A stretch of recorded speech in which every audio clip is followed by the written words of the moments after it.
Hello, Alex. This is part two of our little question session, medic to lawyer. I'll introduce myself again in case someone has clicked directly on part two and not on part one. I'm Dr. Mark Taubert. I'm a palliative care consultant. I work in Velindre Cancer Centre in Cardiff and in University Hospital, Llandoch. Did you want to introduce yourself as well? Yes, yeah, I'm Alex Keene. I'm a barrister specialising in mental capacity law. And as with our last little podcast or video cast, if you like, I've set the little egg timer to about 20 minutes or so that we don't overshoot, so that people don't get bored to tears of hearing us. So yeah, I prepared two very simple questions for you, Alex, which you'll be able to probably answer with one sentence summaries quite easily. Yeah, I'll do my best. I'm actually relishing the fact that I can cross-examine a barrister now. So, you know, it's fantastic. And I'm going to try and avoid you getting counter questions in as well, because I know what you lot are like. So, yeah, my first question really is something that I get asked by students a lot, by medical students, by doctors. I do a fair bit of teaching on advanced care planning and a little bit on the Mental Capacity Act as well. And they say when it comes to DNACPR forms, for instance, a lot of them are quite well read. They've read the Tracy judgment, and they say, Mark, what is the difference between distress and harm? So I wondered if you could outline an answer to my question. What is harm, Alex?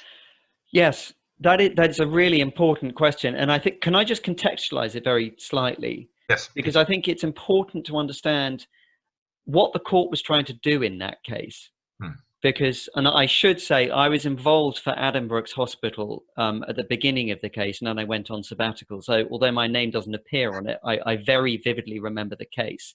Yes. And I would just say one of the things about that case is it's a case study in communication. Because the first conversation which took place about the do not resuscitate notice was, I'm afraid, a terrible example of clinical communication. It was just dreadful, where the doctor who was communicating and the family who were being communicated to heard two totally separate things. The doctor thought they communicated, the family heard something completely different. Yeah. The second conversation where there was a second do not resuscitate notice, which wasn't the subject of any challenge at all, was an example of fantastic clinical communication.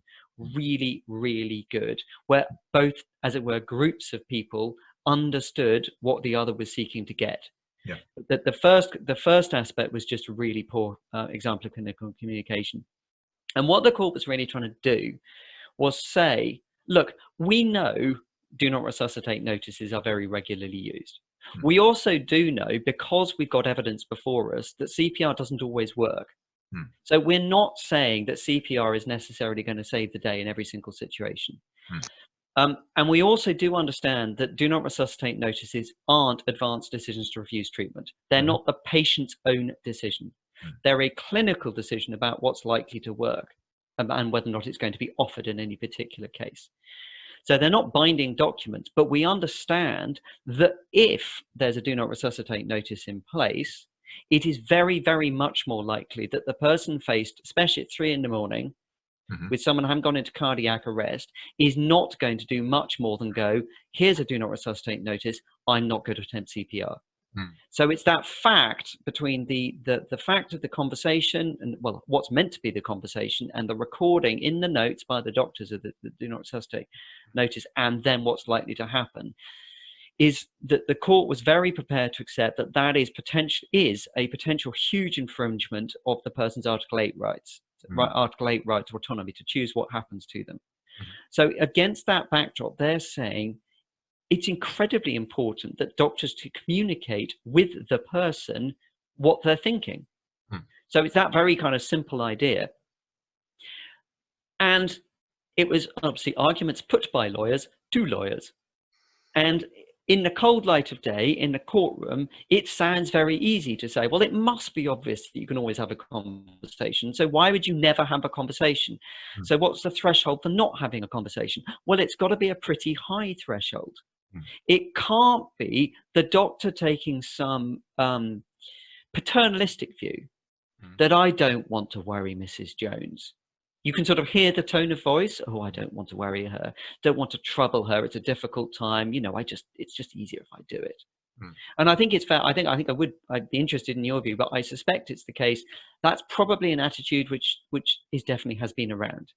You know, certainly. I mean, I don't know, and something in me sort of nearly rails against the word paternalism in that, and I know that objectively that's what it is, but subjectively it just feels like, you know, we try to be kind, we try and minimize distress, and you know, after the judgment came out and after we made decisions on having far more of these conversations in hospitals, I remember an absolutely lovely doctor coming up to me and she said, you know, I'm going to have to distress all my patients now with having this conversation with them, and she's the least paternalistic person you could ever imagine, but yeah, I know what you mean. But that's such an important reason why we are having this conversation now. And actually, I remember my next door neighbor is a doctor, or opposite is a doctor, and he was I mean, he knew I had some involvement with the case, and he was absolutely hopping mad at the idea that, are you seriously telling us, you lot, are you seriously telling us we need to go and distress people and upset and really cause them harm? And I've contextualized the question partly to give myself time to give you the answer, but I think it's important to put it in that context. Answer the question, Alex. Yeah, which is that the court was trying to push the pendulum, and it really was trying to push the pendulum, but at the same time was recognizing that there is clinical judgment for you to exercise in whether you are going to cross the line from, as it were, merely upsetting the person to actually harming them. And the court made really clear that if you can explain why you thought it crossed the line, they are basically not going to interfere. So actually, it comes so much back down to you saying, that's why I took the decision not to do it. And the judges do understand. The judges do understand that they're not clinicians. They understand they're not faced with the actual conversation, and so what they're looking for is that explanation. And so I can't tell you precisely what harm is going to be, because harm is not it's not something on a scale or a kind of metric that you can identify with a figure, but it's an explanation by a clinician conscientiously aware of what the law is, Tracy, saying this is why this was, as it were, more than just temporarily potentially troubling to her. And I think one of the things, I'd be really interested in your take on this.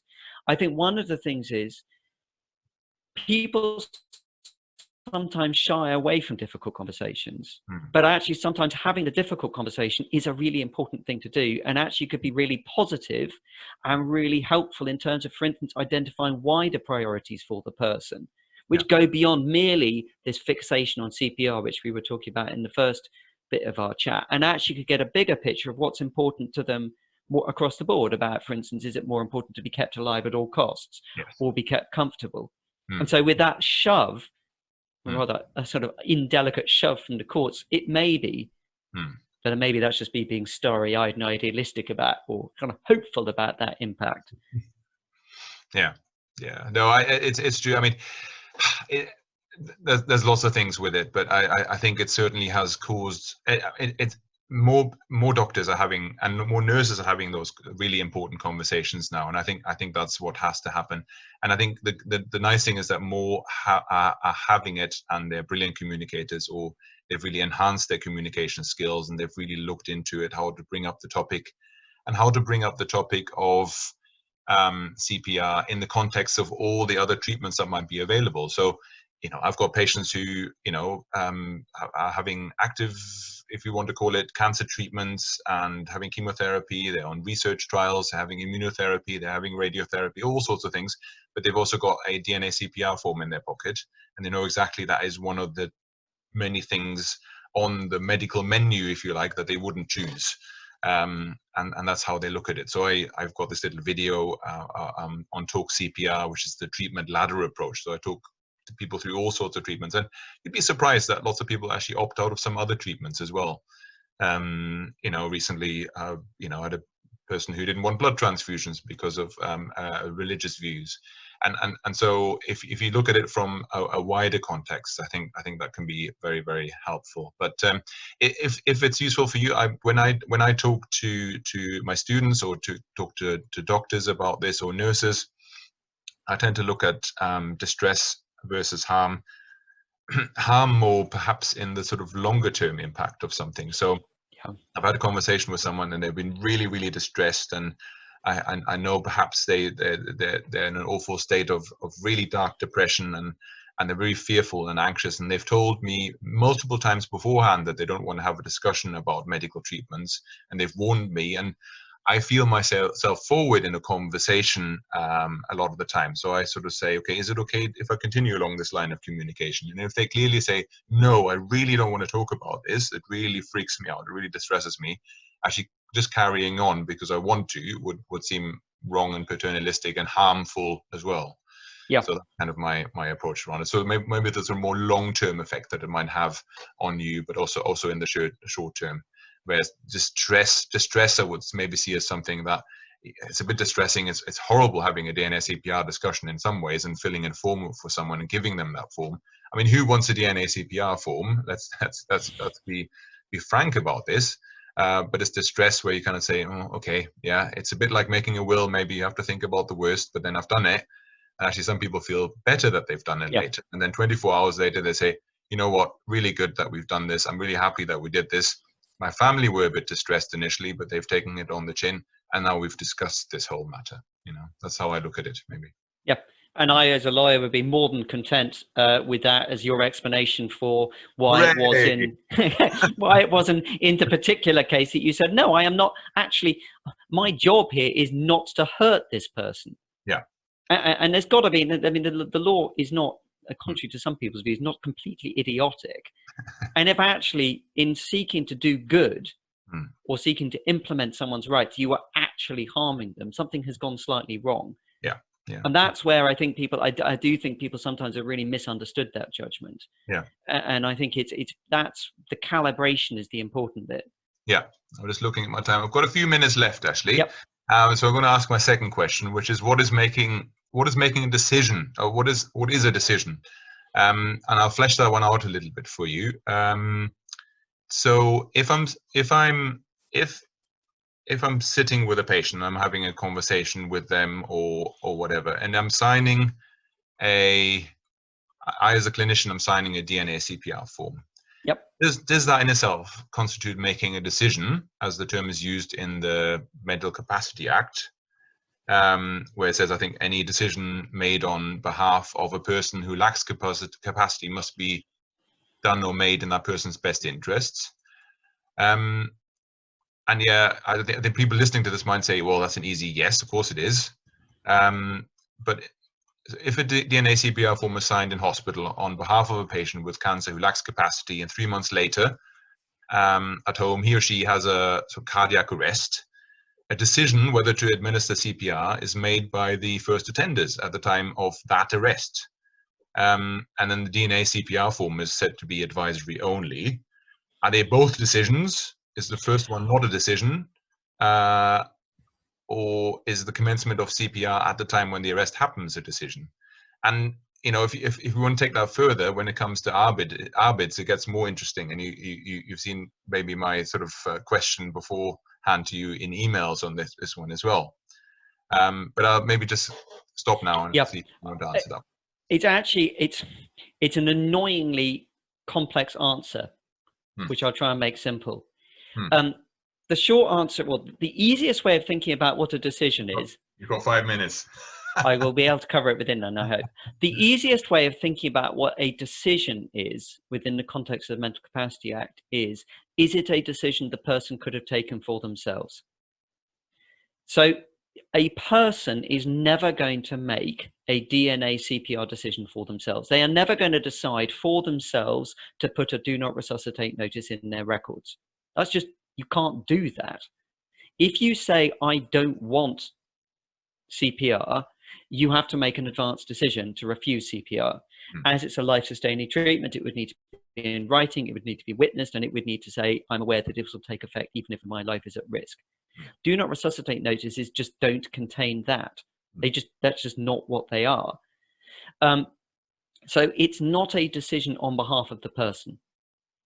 I mean, and we're clearly in this context talking about a person who lacks capacity to enter into the conversation about do not resuscitate, about CPR. So what it is at that point, the doctor doing what do I think, gathering all the information that I can get, including in particular from other people about whether or not this person would want CPR. What do I think would be in their potentially, would CPR be in their best interest? And also in some circumstances, would CPR in fact work at all? Because there are obviously two different things going on. One is just CPR just simply won't work because of the patient's condition. So at that point, it's futile. So it's just essentially, it's not even on the table. The edgier ones or the more complex ones are where it might well work, but the downside might be all sorts of complications, make the person's situation much worse. But if we knew that's what they would have wanted, CPR could be in their best interests. Yeah. The actual decision, if you think about it in MCA terms, legally, where it becomes relevant is in terms of the defense, in terms of Section 5 Mental Capacity Act. Because what actually is going on in legal mechanical terms is the paramedic or whoever it is who is actually physically assaulting the person, because that's what it is. CPR is an assault on person. It's a touch of the person to which they haven't consented. That person is criminally or civilly liable unless they reasonably believe the person lacks capacity and they reasonably believe they're acting in the person's best interests. They need that defense. And that's where they, at that point, armed with the do not resuscitate notice, they've got a very strong steer that in fact it's very likely not to be in that person's best interest to provide it. But they could still go, well, you know what, actually, there's something now which is telling me it is in their best interests. So you'd have, that's where it comes in. The water, I'm afraid, has been muddied. So, I mean, really, it's simple. You as medic making the decision as to whether or not to place a DNA CPR notice in that person's records are not making a decision within the terms of the MCA. It's the paramedic or the nurse or even you, if you're carrying out the CPR at the time. The water has been, is where the decision comes in for MCA purposes. The water has been muddied by the Winspear case. Because in the Winspear case, I'm afraid actually the lawyers involved didn't bluntly quite understand the Mental Capacity Act, nor did the judge. And so the judge talked in terms of the decision around placing the CPR notice in Carl's records as a MCA decision, which is why he said it was so important that there was consultation with Carl's mother. And because there hadn't been consultation, the doctor who placed a do not resuscitate notice in his records and then the trust on whose behalf he was acting were not protected against the claim for the breach of his Article 8 rights. Okay. But if you actually work it through as a matter of logic, what decision was being made at that context, it just doesn't work in MCA terms. So, but at a kind of meta level, of course, that the fact that you are thinking about imposing a do not or placing a do not resuscitate notice in the person's records is something which has a very likely consequence for that individual, which is why it's so important to take into account whether it's going to be in their best interest, do the consultation. So although technically it is not a decision, it's pragmatically worth thinking about it as I'm going to apply the principles of the Mental Capacity Act here, in particular consultation, working out what that person would have wanted. Yes. So I'm sorry, it's not as straightforward an answer as you'd have wanted, but I think hopefully it helps you through. It's very useful actually, because I've got quite a few colleagues who grapple with that one, and I think some of the clinicians watching this will find that very, very useful. And I've had this discussion several times with people who are quite interested in this from a medical and clinical side. So, so that makes it clear. And you know, your critique of the judge and the team in the Winspear case is very interesting as well in that. I mean, I hope for your sake that they're not watching this, but no, it's all right. I've been rude about it in print as well. So, okay, fine. Or not rude, constructively critical. So we're at the end of our 20 minutes. I found this one very enlightening and very, very useful. And I'm gonna stop the recording here. Thank you. Thank you, Mark. Thank you.